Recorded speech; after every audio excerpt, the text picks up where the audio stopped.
Baik, untuk segmen kali ini saya masih lagi ingin mengupas intipati mesyuarat khas penggal kelima Majlis Parlimen ke-14 di Dewan Rakyat yang berlangsung hari ini berkaitan dengan RUU Anti Lompat Parti, yang mana istilahnya nanti mungkin akan diperhalusi ataupun diubah kepada nama yang mungkin lebih wajar ataupun lebih elok. Dan seramai 39 ahli parlimen telah melompat parti sejak berakhirnya pilihan raya umum ke-14 yang lepas, sehingga mengakibatkan negara berhadapan dengan isu pergolakan parti dengan menyaksikan penyandang Perdana Menteri bertukar sebanyak 3 kali. Dan Menteri di Jabatan Perdana Menteri Undang-Undang dan Parlimen, Datuk Seri Dr. Wan Junaidi Tuanku Jaafar berkata, keadaan ini merupakan satu isyarat yang jelas menunjukkan amalan demokrasi negara kini tidak sihat dan berada pada tahap yang membimbangkan. Dan jelasnya juga umumnya tindakan ahli Dewan Rakyat yang bertukar parti menyebabkan rakyat hilang kepercayaan terhadap wakil rakyat yang dipilih dalam melalui pilihan raya umum. Dan kita ingin bercakap mengenai perkara rang undang-undang anti lompat parti dari segi landscape politik dengan melihat juga kepada angka ahli parlimen yang telah melompat parti sejak PRU ke-14. Bersama dengan kita untuk jam ini penganalisis politik Universiti Teknologi Malaysia UTM Dr. Mazlan Ali. Assalamualaikum Dr. Waalaikumsalam warahmatullahi wabarakatuh. Doktor, melihat kepada jumlah 39 ahli parlimen yang telah lompat parti sebelum ini kepada kesan politik negara kita, dan pandangan doktor, adakah dengan RUU anti lompat parti ini benar-benar menjadi penyelesaian yang terbaik dan juga inklusif, doktor? Ya, ramai pihak melihat bahawa rang undang-undang Akta Lompat Parti ini adalah sesuatu yang sangat penting.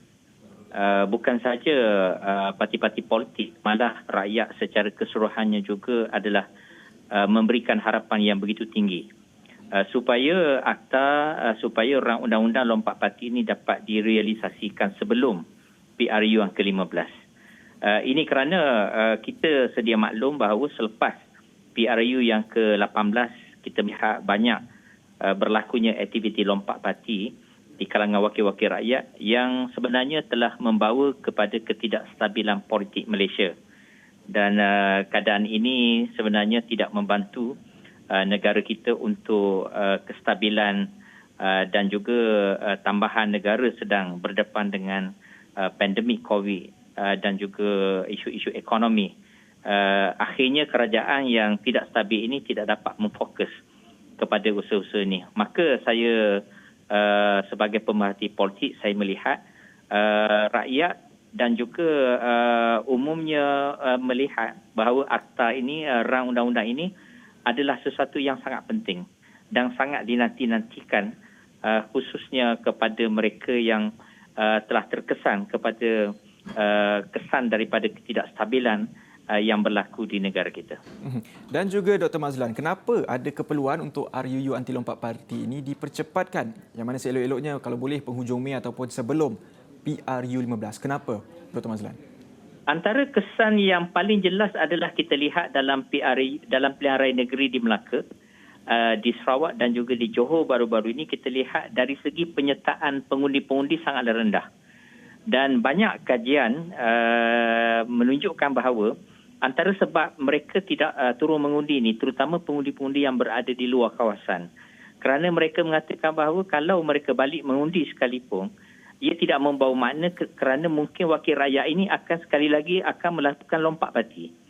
Maka kepercayaan itu tidak ada di dalam hati sanubari pengundi kerana mereka melihat setengah wakil rakyat mengambil sikap yang sangat mudah dan seterusnya menghilangkan mandat yang sebenarnya rakyat memilih mereka itu adalah di atas dasar parti, bukan di atas dasar diri mereka semata-mata.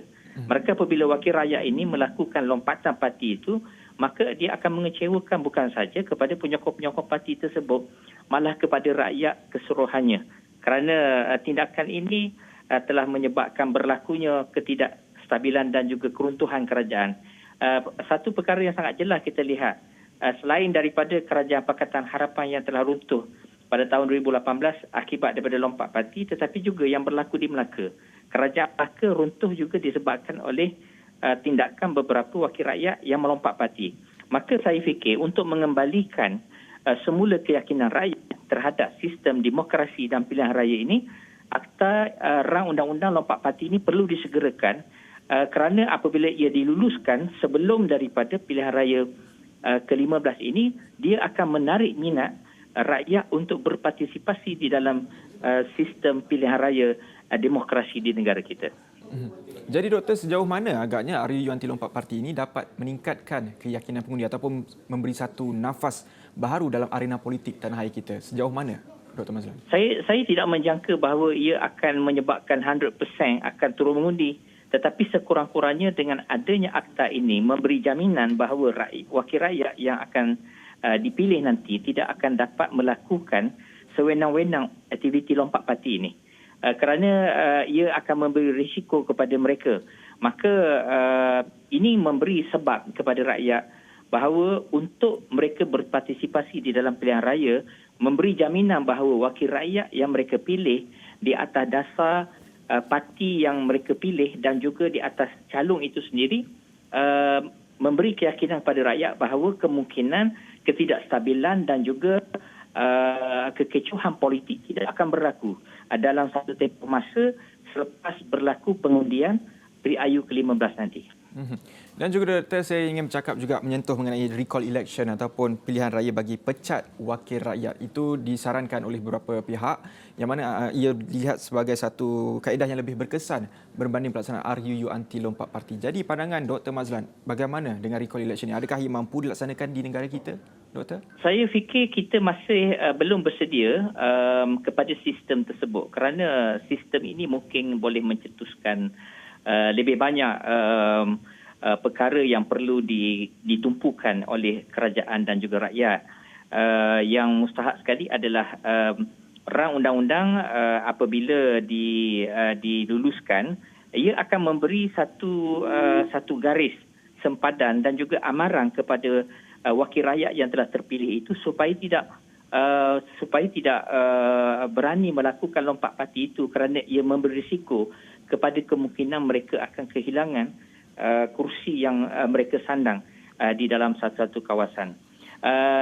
Melalui kaedah memecat wakil rakyat itu mungkin menimbulkan banyak prosiding, menimbulkan kos, masa dan juga keperluan untuk mengadakan perbincangan dan sebagainya, maka pada saya ia tidak begitu praktikal dalam konteks politik Malaysia yang masih dikategori sebagai negara membangun, kerana sistem ini pada saya lebih sesuai mungkin diadakan wujud di negara-negara yang lebih maju. Dan juga Doktor, apa jangkaan terhadap arena politik negara kita selepas ini? Sebaik saja RUU Anti Lompat Parti ini diluluskan nanti, dalam aspek parti-parti politik, apakah kita akan melihat sebarang perubahan mungkin dari segi ideologi ataupun pembawaan hala tuju parti itu sendiri, Doktor? Saya menjangkakan kestabilan politik itu bakal terjamin. Risiko untuk runtuhnya sesebuah kerajaan disebabkan aktiviti lompat parti itu dapat dihindarkan melalui akta ini. Dan saya juga melihat dan juga menjangkakan bahawa politik pada masa akan datang ini akan lebih stabil dan pada masa yang sama rang undang-undang anti lompat ini sebenarnya tidak menghalang mana-mana parti politik untuk bekerjasama dalam konteks mewujudkan kerajaan campuran dan sebagainya. Itu tidak melanggar kepada etika yang telah digariskan daripada rang undang-undang ini.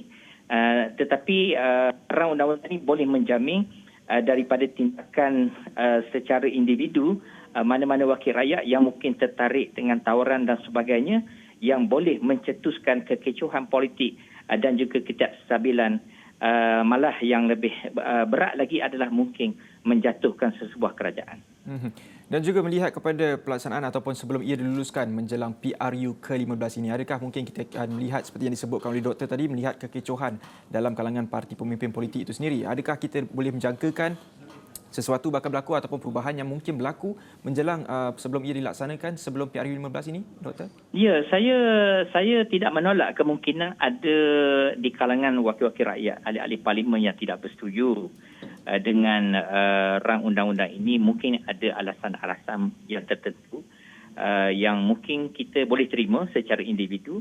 Akan tetapi saya yakin bahawa hampir keseluruhan daripada wakil-wakil rakyat daripada Pakatan Harapan yang mempunyai lebih kurang 90 ahli parlimen dan juga sebahagian besar daripada ahli-ahli parlimen daripada Barisan Nasional, saya fikir bersetuju dengan dengan rang undang-undang ini dan apabila ia dibawa di parlimen, kita jangka mungkin boleh terjadi ketidaksetujuan tersebut, tetapi seperti yang kita tahu bahawa alasan mereka tidak menerima itu adalah disebabkan masalah teknikal, mungkin ada terma-terma yang perlu diperjelaskan.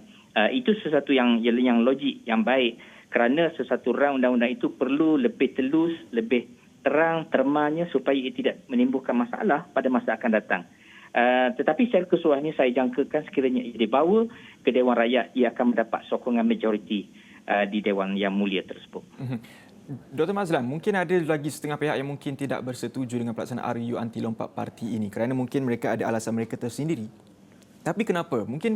Bukankah mereka mahukan kestabilan politik itu berlaku di negara kita, tapi kenapa mungkin ada lagi yang masih tidak bersetuju dengan RUU anti lompat parti itu? Mungkin ada pendapat Dr. Mazlan?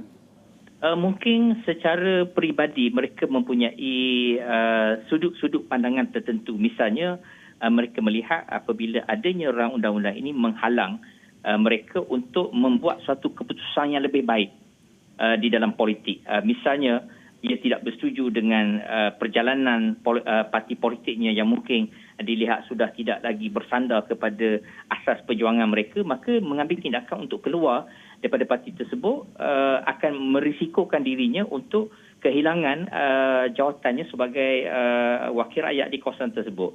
Maka mungkin dari sudut itu dia melihat bahawa rang undang-undang ini seolah-olah menjadi seperti penghalang kepada amalan demokrasi yang membenarkan untuk individu membuat pilihan mereka di atas sebab-sebab yang mereka fikir wajar pada anggapan mereka. Terima kasih Dr. Mazlan Ali, penganalisis politik Universiti Teknologi Malaysia UTM yang berkongsikan apa selepas ini, selepas sebaik saja RUU anti lompat parti diluluskan, bagaimana sentimen terhadap politik negara kita ataupun mungkin ini menjanjikan kestabilan dalam politik tanah air kita. Pastinya itu yang diharapkan oleh rakyat seperti kita. Baik, itu sahaja cerita untuk petang ini. Saya Faris Daniel. Assalamualaikum dan salam hormat.